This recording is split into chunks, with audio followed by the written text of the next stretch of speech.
Cartag delenga este. Urbe latericium evenit marmorem reliquit. Vini, vidi, vec. Fabrum essesuae cenque fortunae. Ceterum, cenceu, Cartaginem, F. delendem.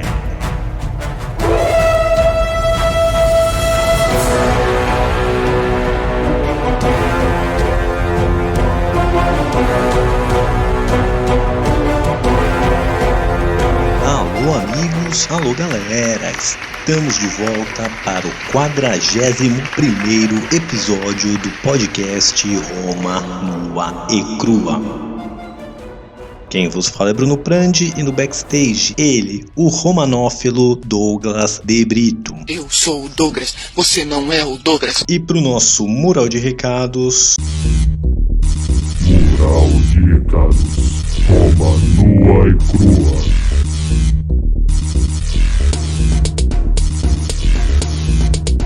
Como sempre, começar a saudar os nossos imperadores, Lucas e Nicolas Prandi, e os nossos senadores, Danilo Oliveira e César Casolari.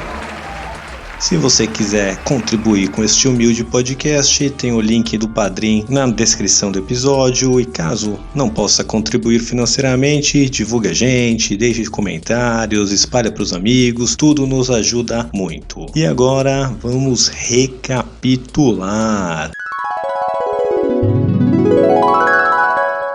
No episódio passado, conhecemos Catão, o Velho, ou como o nosso senador César Casolari colocou, Catão, o Velho da Havan. Então, muito bem, vimos também a disputa interna entre os romanos, a ala mais conservadora com a ala mais progressista. Vimos também o que acontece com os Cipiões e toda a perseguição que eles sofrem. Depois de uns 20 anos de relativa paz externa, Perseu ascende ao trono da Macedônia e começa com suas peripécias a causar problema para os romanos. Ele vai fazendo alianças lá dentro, vai criando um sentimento anti-Roma, vai criando uma coalizão anti-Roma. O rei Eumenes de Pérgamo vai correndo denunciá-lo para Roma. Roma começa uma investigação e vai descobrindo que realmente o Perseu está agindo contra os interesses romanos. Começa então até uma revolta na Ilírica, uma região ali no Mar Adriático, onde Roma tinha algumas possessões. Eles se veem obrigados a intervir e é daí que vamos começar o nosso episódio de hoje. Facciamo snobis ingresso e Bruno Prandi podcast Roma nua e crua. Então, muito bem, pessoal, estamos no ano de 172 a.C.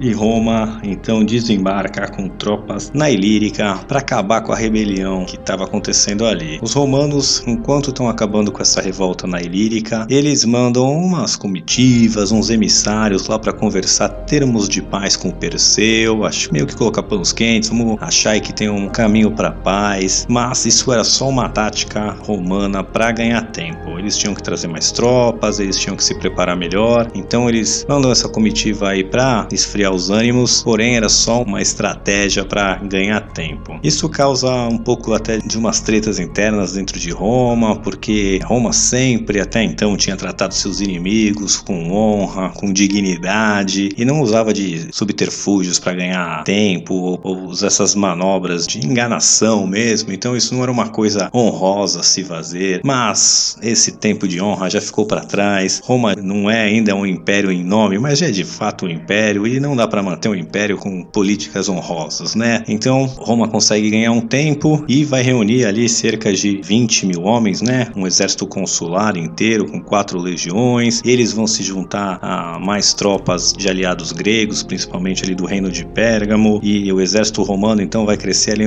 para cerca de 30 mil soldados. Então entramos no ano de 171 a.C.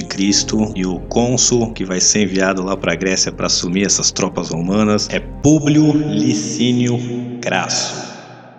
Primeiro personagem da família Crasso que entra na nossa história, mas não será o último, por isso eu vou falar dele. Então, Públio Licínio Crasso vai pegar essas cerca de 30 mil tropas aí, vai com as suas 20 mil romanas, se junta com os aliados gregos e resolve ir atrás do Perseu e das tropas macedônicas. Perseu com seu exército estava na região da Tessália, ali tocando terror, e os romanos vão para lá, vão chegar ali perto da cidade de Larissa,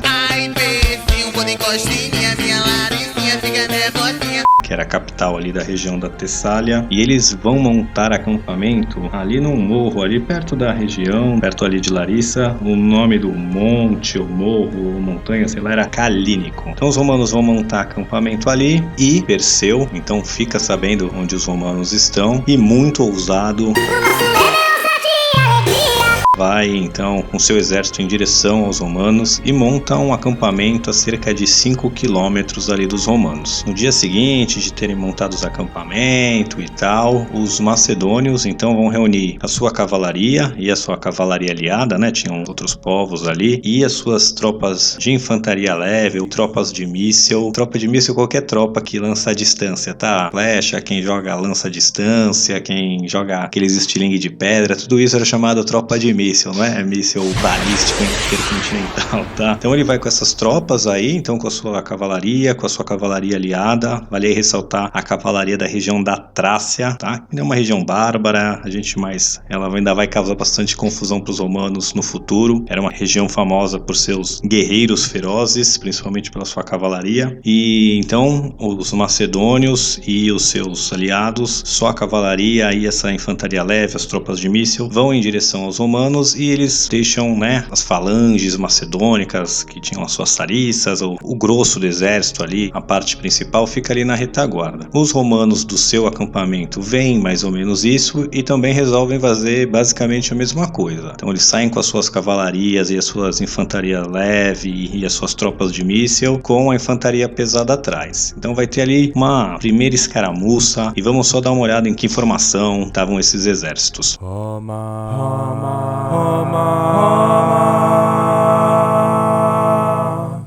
Roma, nua e crua. Do lado romano, o flanco esquerdo era composto dos seus aliados gregos, então infantaria leve com a cavalaria grega. O centro do exército romano estava ali a elite dos romanos, da cavalaria romana, né? Junto com alguns mercenários gauleses, que também eram excelentes cavaleiros. E no flanco direito tinham mais romanos e os aliados itálicos dos romanos, né? Então o grosso do que seria o pessoal da Itália, os romanos mais raiz, estava ali no flanco direito. Já os macedônios, né, eles também tinham seus aliados no seu flanco esquerdo. Os macedônios, a cavalaria e as suas tropas leves estavam ali, formavam bem o centro do exército macedônio. E no seu flanco direito estava a cavalaria da Trácia, que era essa cavalaria aí dos povos bárbaros e guerreiros. Bom, começam a batalha então, essas tropas se engajam, começam ali aquela escaramuça, uma treta que no flanco esquerdo e no centro do exército ali ficam quase que num empate, porém no flanco direito romano e no flanco esquerdo macedônico, né, ali de frente, onde estava essa cavalaria da Trácia, essa cavalaria faz um ataque tão feroz que consegue quebrar o flanco direito romano, né? Então eles botam os romanos para correr ali. Uma vez que aquele lado se quebra, o que acontece é que o resto do exército fica exposto, porque agora a cavalaria da Trácia faz a volta e ataca os romanos pela retaguarda. Vários romanos vão morrer e os que ficaram vão bater em retirada desesperados. E assim, pessoal, o Públio Crasso vai conseguir ter a primeira derrota romana em solo grego. Não foi uma derrota total, né? O grosso do exército vai conseguir fugir. Os macedônios até pensam em perseguir os romanos depois que eles vencem, mas percebem que não vai ser o melhor engajar. Percebem, como eu posso dizer assim, colher os frutos de uma vitória menor do que arriscar uma batalha total. E foi uma bela vitória macedônica, que eles vão perder cerca de 60 pessoas, enquanto os romanos vão ter mais de 2.000 baixas, mais de 2.000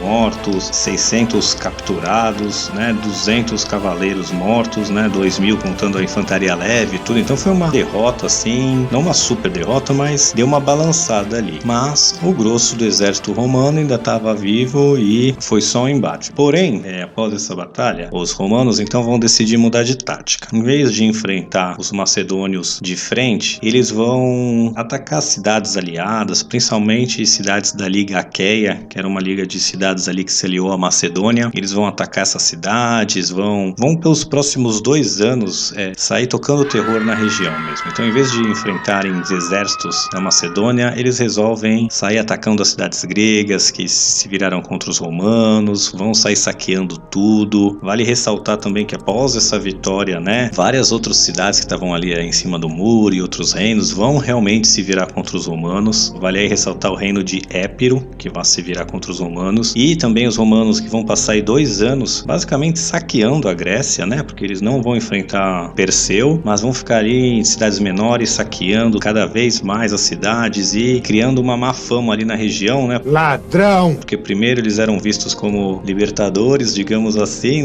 com Flamínio. Agora esse manto de libertação ou de autonomia tinha ido pro espaço. Os romanos estavam tocando o terror, Já mencionei nos outros episódios que a Grécia ainda era uma região muito mais rica do que Roma até então. Tanto pensa pessoal de classe média baixa que liberam o shopping Morumbi, ou sei lá qual que é um shopping, o Leblon ali pro pessoal saquear no Rio de Janeiro. Então, assim, o pessoal os soldados entram numa sede de sangue e riquezas ali que vão saqueando as cidades e causando um impacto bem negativo, Então isso vai durar de 71 até 169 a.C., que os romanos vão ficar tocando terror na região. Só no ano de 168, com a chegada de Lúcio Emílio Paulo.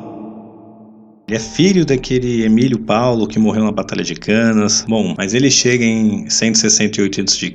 como cônsul, assume as tropas e ele resolve dar uma parada de saquear a Grécia e dar um propósito para suas tropas de novo, Ele lembra que essas cidades que estão sendo saqueadas, elas são nominalmente, protegidas por Roma. Então, não tem muito sentido a gente ficar saqueando aqui, Ele sabe que isso não está fazendo bem nenhum para Roma, nem para a região da Grécia, e que isso não está afetando em nada os macedônios. Pelo contrário, só está ajudando eles a cada vez mais arrumarem aliados, cada vez mais outras cidades se virarem contra os romanos e as barbaridades, atrocidades que eles vinham cometendo. Então ele resolve... Pessoal, foco, a gente veio aqui pra acabar com o Perseu, pra dar um sossega-neguinho na Macedônia, não é pra ficar tocando terror na região. Então o Lúcio Emílio Paulo, ele então vai reunir suas tropas, como eu já disse, eram cerca de 30 mil, 20 e poucas mil romanas, mais cerca de 10 mil aí de aliados gregos, principalmente tropas de Pérgamo ali. Então ele vai reunir essa tropa e fala: pessoal, vamos atrás do Perseu, vamos acabar com isso, vamos resolver o que a gente tá aqui pra resolver. O exército macedônio também já vinha crescendo, principalmente com essa algazarra romana na região, e já tinha cerca de 44 mil homens, Cerca de 21 mil desses 44 eram a infantaria macedônica, aquelas que usavam as sarissas, aquela falange macedônica e era quase imbatível no terreno certo. Cerca de 4 mil dessas tropas eram de cavalaria e cerca de 19 mil aí era de infantaria aliada, tropas de míssil e etc. Então a vantagem numérica estava claramente já pro lado do Perseu. Mas os romanos não ligavam muito para isso. Quando eles estavam envolvidos no embate, era sangue no olho e faca na caveira. Quem é este podcaster? É o Bruno Brandi! Bruno Prandi. Bom, os exércitos então vão se encontrar primeiramente ali aos pés do Monte Olimpo. Aquele onde os deuses gregos supostamente morariam, nos pés do Monte Olimpo que está acampado o exército de Perseu. À frente deles tem um rio e do outro lado o Emílio Paulo vai montar um acampamento romano e vai ficar ali frente a frente os dois exércitos, O Paulo Emílio não é bobo nem nada, ele já então resolve bolar um plano mirabolante. Ele sabe que que por trás do Monte Olimpo tem uma passagem. Então ele fica ali de frente, resolve fazer um estardalhaço ali para manter o foco dos macedônios ali de frente para eles, mas ele destaca cerca de 1/3 do seu exército, cerca de 10.000 tropas, e ele vai mandar por essa passagem por trás do Monte Olimpo, né? Ele manda essas tropas saírem à noite para não serem detectadas, e eles vão pegar essa passagem e vão atrás tentar flanquear então o exército macedônio. Ia dar tudo certo se não fosse um desertor cagueta. É que fofoqueiro é um atraso de vida, não é sujeito homem, é um safadão.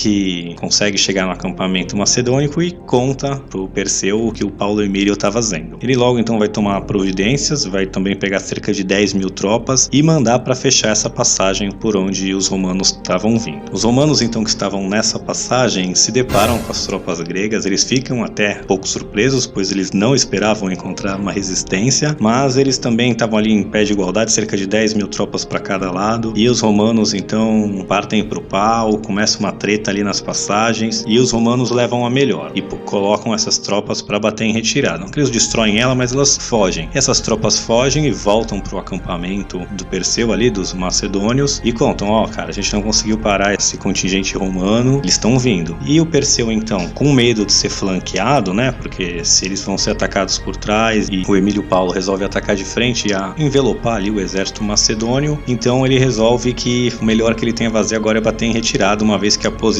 dele está comprometida. Então ele foge, mas não vai para muito longe, né? Ele vai recuar um pouco e vai parar ali perto da cidade de Pydna. Então ele fica ali num terreno ali, mais ou menos à frente da cidade, onde era um terreno perfeito para a infantaria macedônica, né? Isso é um terreno bem plano, bem certinho, onde a formação não seria quebrada, era um terreno perfeito para suas tropas. Os romanos veem que os macedônios vão embora, batem em retirada e vão começar uma perseguição. Então eles vão logo atrás, levantam seu acampamento e começam a perseguir os macedônios. Eles vão ali chegar perto da cidade de Pydna e vão então parar ali numas montanhas um pouco antes. Então como é que estava a formação? Então tinha o exército macedônio ali na cidade de Pydna, um riacho, um rio que dividia eles, e do outro lado, né, era meio que uma cadeia de montanha, de morros assim, que os romanos param e montam um acampamento ali. Os oficiais romanos estão loucos para atacar logo os macedônios e acabar com essa guerra, vingar a derrota que eles tiveram alguns anos antes, e eles começam a pressionar o Emílio Paulo para atacar de uma vez. Vamos atacar esses caras que estão ali, vamos lá. O Emílio Paulo tem que usar toda a sua destreza, toda a sua oratória para conseguir convencer. Os romanos, cara, a gente tem inferioridade numérica, a gente vai ter que atravessar o rio. Os caras estão, né, no terreno perfeito para as falanges deles. Se a gente atacar eles de frente, vai ser suicídio, cara. Vamos ficar aqui no morro, montar nosso acampamento, que assim que a gente tiver uma oportunidade, a gente faz alguma coisa, mas não dá. Então, os romanos resolvem então montar um acampamento ali nessa cadeia de montanha de frente para os macedônios, e ali fica um terreno também bem defensivo para os romanos. Então estão os dois numa posição muito difícil de ser desalojados. Os romanos por estarem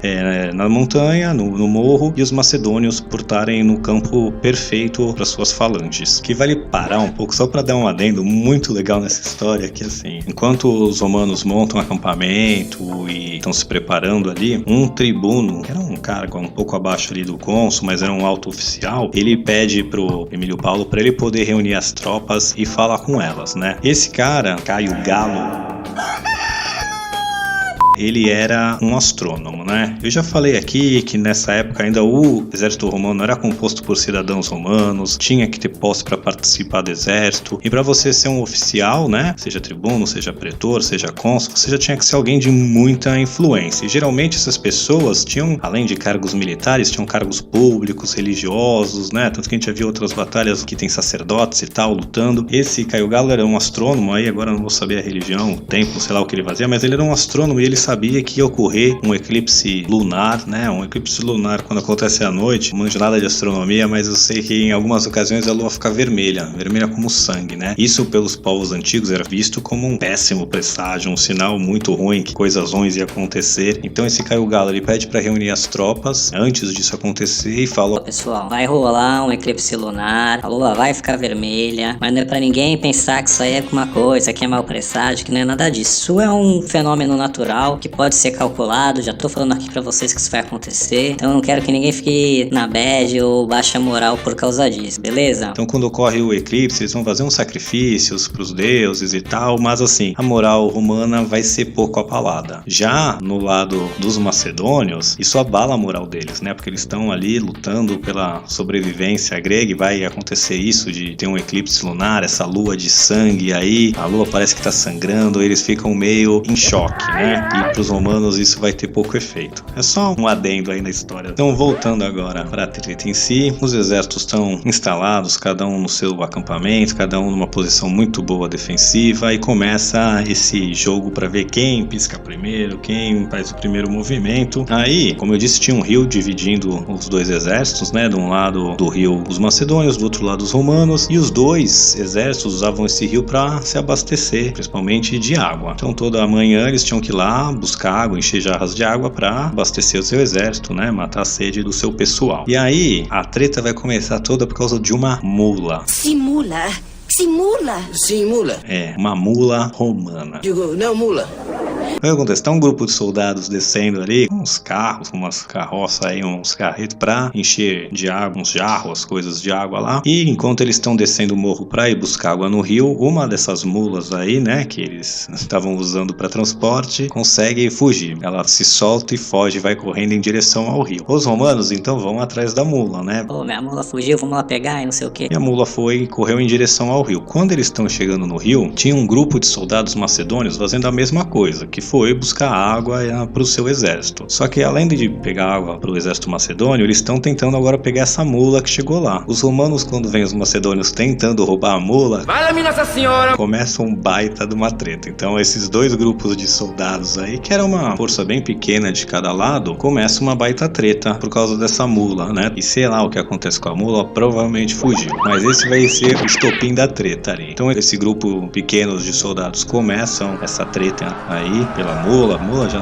virou história. E aí eles mandam mensageiros, cada grupo de soldados vai mandar mensageiro pros seus exércitos. Ó, tá rolando uma treta aqui no rio, né? Os romanos que estavam ali em cima do morro ficam mais observando o que está acontecendo. Já Perseu, ele então sabe que está acontecendo uma treta ali e resolve que é a oportunidade perfeita para fazer os romanos saírem dos morros, né? Que era uma posição difícil dele atacar. E ele manda então todo o seu exército avançar em direção ao rio, tanto a cavalaria e quanto a sua infantaria pesada, sua falange macedônica, e vai todo mundo chegando ali perto do rio. Os romanos ali do alto do morro conseguem ver toda essa movimentação e o que está acontecendo e começam a ficar desesperados para entrar em batalha. Pô, os caras estão se movendo, vão pegar nossas tropas ali embaixo, vai. Emílio Paulo não pode ficar parado. Começam a tentar convencer ele de toda forma a também começar a preparar o exército para engajar. O Emílio Paulo, ele atrasa o máximo que ele pode, porque na posição que ele estava, conforme o sol ia subindo, né, ele ia ficar de frente para os macedônios. O sol ia ficar na vista dos macedônios. Ele queria esperar esse momento ideal para assim começar a batalha. Mas conforme as tropas ali macedônias vão chegando perto do rio e começando a engajar com as tropas que estavam lá embaixo, os soldados romanos começam a ficar empolvorosos e, meu, tu tem que atacar, começam a ameaçar um motim. Então, para ele não perder o controle das tropas, ele então manda suas tropas se mobilizarem, manda mais infantaria leve descer lá para ajudar, enquanto a infantaria pesada entra em formação e prepara para descer. Só que eles estão fazendo isso atrasados, né? Então, enquanto a infantaria pesada aí está se preparando e começa a descer lentamente, uma infantaria leve já chegou ali para ajudar. Porém, o grosso do exército macedônico já começa a engajar, principalmente esse bloco aí de 21.000 falanges macedônicas, que eram um rolo compressor. Eles estavam no terreno ideal e começam a bater de frente com essa infantaria leve aí, e não dava nem pro cheiro, né? Eles começam a morrer aos montes. Só não é mais rápido a derrota ali dos romanos, porque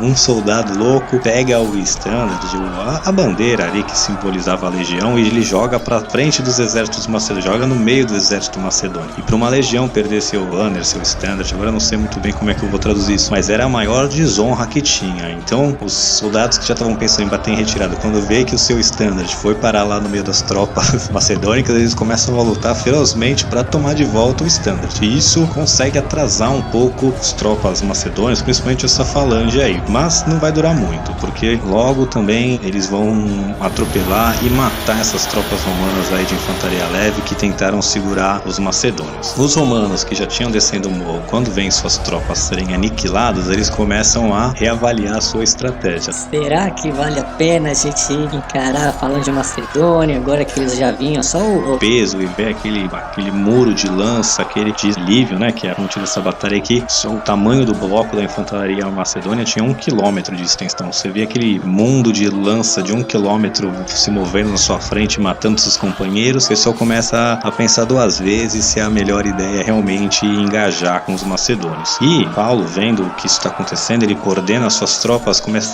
a recuar. Então eles já estavam descendo, estavam no pé dos morros ali, eles começam a resubir o morro. Graças à disciplina romana, isso acontece de uma forma tão metódica e tão certinha que o exército começa a recuar. E a falange macedônica, vendo isso, acha que, né? Nossa, estamos com tudo, os romanos já começaram a recuar, a batalha vai ser nossa. Já avisei que vai dar merda isso. E continuam, como eu posso dizer, avançando. Quando eles vão chegando e começam a subir, também esqueci de falar como estavam as tropas, né? Então, tanto os macedônios quanto os romanos tinham cavalaria nos flancos, né? Os romanos tinham no seu flanco esquerdo cavalaria, no seu flanco direito cavalaria, e tinham 32 elefantes de guerra que estavam ali também com os romanos, tinham 32 elefantes de guerra. E do lado dos macedônios, o meiuca ali, o centro do exército, estava com essas falanges macedônicas e nas pontas com a cavalaria. Quando a cavalaria começa a subir um morro, né, e os romanos já estão um pouco acima do morro, Emílio Paulo ele manda então seu flanco direito, onde estavam seus elefantes de guerra, e a cavalaria, ele manda atacar o flanco, né, esquerdo macedônico, que tinha alguma cavalaria. Então no flanco esquerdo tinha a cavalaria e as tropas de infantaria leve, que foram aquelas primeiras a engajar com os romanos, também estavam ali. E como os elefantes vêm descendo o morro, com a cavalaria descendo o morro também, eles conseguem atropelar ali o flanco esquerdo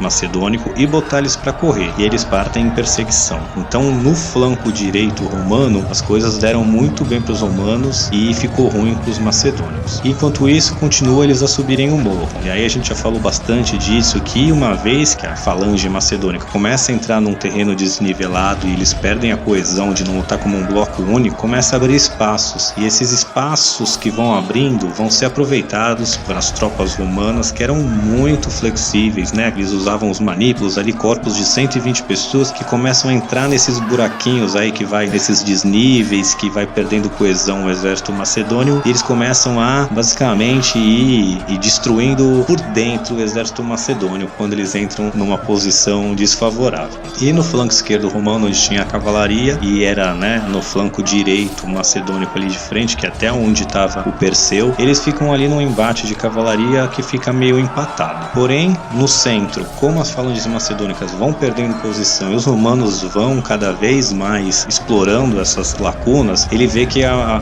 infantaria macedônica começa a ir cada vez mais perdendo aquele ímpeto inicial, e eles vão perdendo, começando a realmente ver que estão sendo derrotados. Tanto que a parte de trás já vê o pessoal da frente lá, que já subiu o morro, morrendo, e começam a bater em retirada. Enquanto começa essa fuga aí da retaguarda da infantaria macedônica, o flanco direito romano, com os elefantes, com a cavalaria que pôs o flanco esquerdo macedônico para correr, se reforma e consegue atacar os macedônios pela retaguarda. Aí, uma infantaria macedônica sanduichada, é game over, né? Começa uma matança descomunal, porque ficou o ambiente perfeito para destruir a infantaria. E aí só a cavalaria do flanco direito macedônico e flanco esquerdo romano que ainda tá de pé. Só que o Perseu já viu que o seu exército está sendo destruído e o que sobrou é só ele com a sua cavalaria que está sendo envelopada. O Perseu não vai morrer, ele vai conseguir fugir, porque os seus cavaleiros ali vão lutar até a morte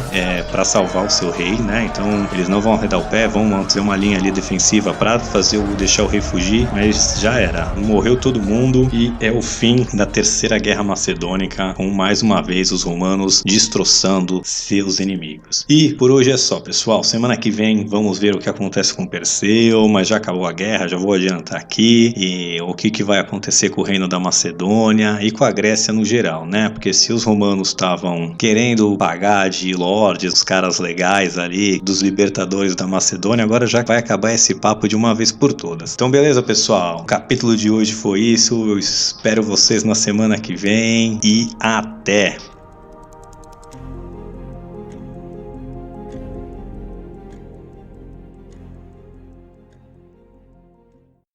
Ainda estão aqui? Já acabou. Vão pra casa. Ah, claro, vocês estão esperando que eu conclua o episódio. Pois muito bem. Este episódio foi escrito e apresentado por Bruno Prandi e editado por Douglas de Brito, este que vos fala. Se gostaram deste episódio, se inscreva utilizando seu agregador favorito. Caso queiram entrar em contato conosco, envie um e-mail para romanuicrua@gmail.com. Agora vão! Desliguem o podcast.